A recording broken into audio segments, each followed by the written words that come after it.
कौसल्या सुप्रजातां पूर्वनत्या प्रवर्तते उत्तिष्ठ नष्टाद्दूर गन्तव्यं व्यवमानिकम् उत्तिष्ठ गोविन्द उत्तिष्ठ गरुत्प्रज उत्तिष्ठ कमलाकान्ता त्रैलोक्यं मङ्गलं कुरु माता समस्तजलां मुद्गैरभारे वक्षो विकारिणि मनोहर दिव्यमूर्ते श्रीक्षामिनिश्चितजनप्रियदानशीले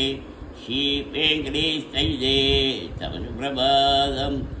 अत्यादिसप्तदशेश्वमुपास्य सन्त्याम् आकाशचिन्तकमलानि मनोहराणि आताय पातयगमच्च यदं प्रपन्ना शेषाद्यशेखरविपो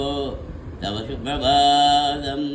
पञ्चादनाभ्यवभिषण्मुखभाषवाद्य शैविघ्रमादिसरिदं बिभदात्तुवन्ते भाषापरदिभाषरशुद्धिमारात् शेषाद्यशेखरविभो तव सुप्रभातम् गुण्मीर्गणेशगमोत्तमवञ्जरस्थाः वातावशिष्यकदली फलपायसानि भक्ता शलीलमदकेलिगाफलन्ति शेषाद्यशेखरविभो तव सुप्रभातम् तन्ति प्रकर्ष मधुरस्य नया विपञ्चगायत्यनन्तचरितं तवरार्दोऽपि भाषा समक्रचक्रकरचाररम्यं शेषाद्यशेखरविभो तव सुप्रभातम् लक्ष्मीनिवासनिरवत्यघुनैकसिन्धो संसारसागरसमुत्तरनैकदेतो वेदान्तवेत्यनिजवै भक्तभोग्य श्रीवेङ्कटाचलपदे तव सुप्रभातम् इत्थं विशाखरपदेर्यशुप्रभातं ये मानवा प्रतिदिनं बलिजं प्रवृद्धा तेषां प्रभातसमये मित्रङ्गभायां प्रज्ञां प्राप्तसुलभां परमां प्रसूते वां केशवाय नमः वां शङ्कर्षणाय नमः वां नारायणाय नमः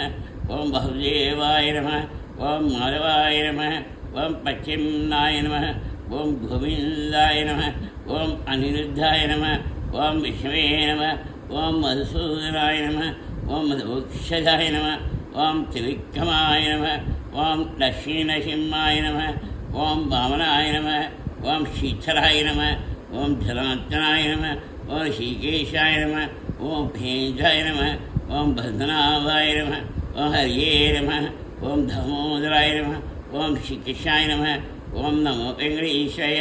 ओं नमो नारायणाय ओं नमो लक्ष्मीनारायणाय ओं नमो सत्यनारायणाय ओं नमो भगवते वासुदेवाय